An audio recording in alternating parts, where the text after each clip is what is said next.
अस्सलामुअलैकुम guys, welcome to my YouTube channel naval zone.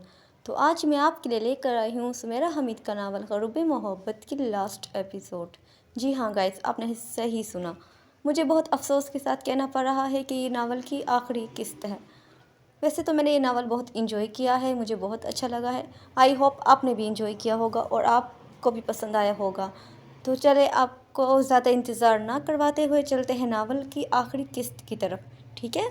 अगर आपको वीडियो अच्छी लगे तो पता है ना आपने क्या करना है, लाइक शेयर एंड सब्सक्राइब।